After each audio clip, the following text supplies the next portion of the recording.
అడవిలో పులి, చిరుత, ఏనుగు చాలా డేంజర్. కానీ జురాసిక్ పార్క్లో డైనోసార్ అన్ని రూల్స్ను బ్రేక్ చేస్తుంది. Hi friends, welcome to cine mind Telugu. ఈరోజు మనం సలార్ పార్ట్ 1 సీజ్ ఫైర్ను పూర్తిగా బ్రేక్ డౌన్ చేయబోతున్నాం. ఆ పిచ్చి ప్రపంచ నిర్మాణం, అదే world building, game of throne levels రాజకీయాలు మరియు పార్ట్ 2 కోసం అన్నింటినీ మార్చిన ఆ ట్విస్ట్ ఎండింగ్ గురించి కూడా మాట్లాడుకుందాం.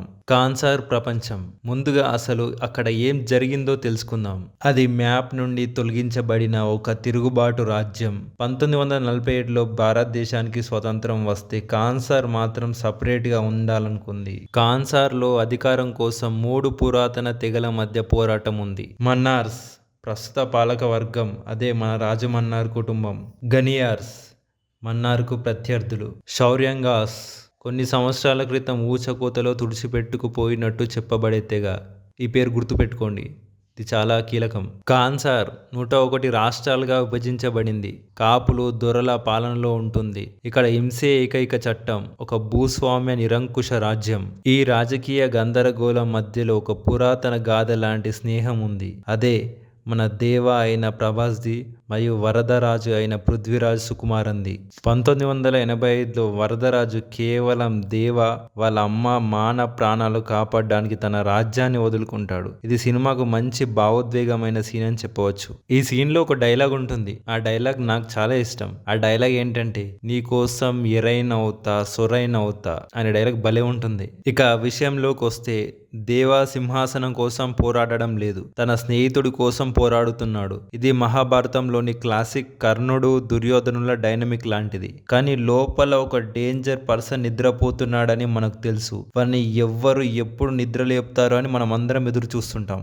కట్ చేస్తే రాజమన్నార్ నగరం నుంచి విడిచి వెళ్లాల్సిన పరిస్థితి రాగా, మంత్రులు మిగిలిన వాళ్ళు వరదాని బాగా ఇబ్బంది పెడుతూ, అవమానిస్తూ చంపడానికి ప్లాన్లు చేస్తుంటారు. ఒక్కొక్కరు ఒక్కొక్క ఆర్మీని తెచ్చుకుంటారు. అప్పుడు వరద చెయ్యకూడని ఒక పని చేస్తాడు. తన కమాండర్ అయిన సలార్ను పిలుస్తాడు. దేవ కాన్సార్కి తిరిగి వచ్చినప్పుడు సినిమా డ్రామా నుంచి యాక్షన్కు మారుతుంది. ఇక్కడి action choreography pure Prashanth Neel స్టైల్లో స్లో మోషన్, బొగ్గు, దుమ్ము, డార్క్ కలర్లో ఉంటుంది. ముఖ్యంగా కాటెరమ్మ ఫైట్, ఆ బీజిఎం మాత్రం నెక్స్ట్ లెవెల్ అంతే.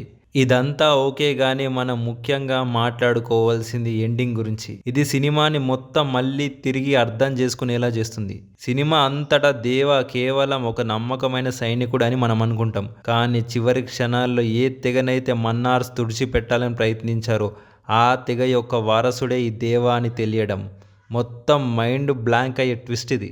దీని అర్థం ఏంటంటే, సింహాసనంపై వరద కంటే దేవాకే ఎక్కువ హక్కు ఉందని. దేవ తండ్రి అసలు రాజు అని. వరద దోపిడిదారుల యువరాజు, దేవ దోపిడికి గురైన వారి యువరాజు. రెండవ పార్ట్, అదే శౌర్యాంగ పర్వంను బెస్ట్ ఫ్రెండ్స్ మధ్య విషాదకరమైన యుద్ధంగా మారుస్తుంది. వారు ఇకపై ప్రపంచంతో మాత్రమే పోరాడడం కాదు, ఒకరితో ఒకరు పోరాడడానికి సిద్ధమవుతున్నారు. ఇప్పుడు ఈ సినిమాలో ఉన్న మంచి విషయాలేంటో చూద్దాం. ప్రభాస్ ఎట్టకేలకు తన స్థాయికి తగ్గ క్యారెక్టర్ను పొందారు. అతను పెద్దగా మాట్లాడకపోయినా తన స్క్రీన్ ప్రజెన్స్ భయపెట్టేలా ఉంది. కాన్సార్ వరల్డ్ బిల్డింగ్ చాలా పురాతనంగా మరియు వాస్తవంగా అనిపిస్తుంది. ఇప్పుడు ఇందులో ఉన్న బలహీనతలు ఏంటో చూద్దాం. మొదటి భాగంలో చాలా పేర్లు, నియమాలు ఉంటాయి. ట్రాక్ చేయడం కష్టం. ఫస్ట్ టైం చూసినప్పుడు నాకు కూడా సరిగ్గా అర్థం కాలేదు. Editing, sound design, colour palette ఇది కేజీఎఫ్ను పోలి ఉంటుంది. మీకు ఆ స్టైల్ నచ్చకపోతే ఇది కూడా నచ్చకపోవచ్చు.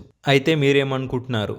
పార్ట్ 2లో దేవ వరదను చంపుతాడా, లేక ఇతర తెగలకు వ్యతిరేకంగా వాళ్ళిద్దరూ ఏకమవుతారా, లేదంటే ఇది కేజీఎఫ్ యూనివర్స్లో భాగమా? మీ అభిప్రాయాన్ని కామెంట్ రూపంలో తెలియజేయండి. ఈ వీడియో కనుక మీకు నచ్చినట్లయితే లైక్ చేయండి, షేర్ చేయండి. సినీ మైండ్ తెలుగు ఛానల్ని సబ్స్క్రైబ్ చేయండి. Thank you.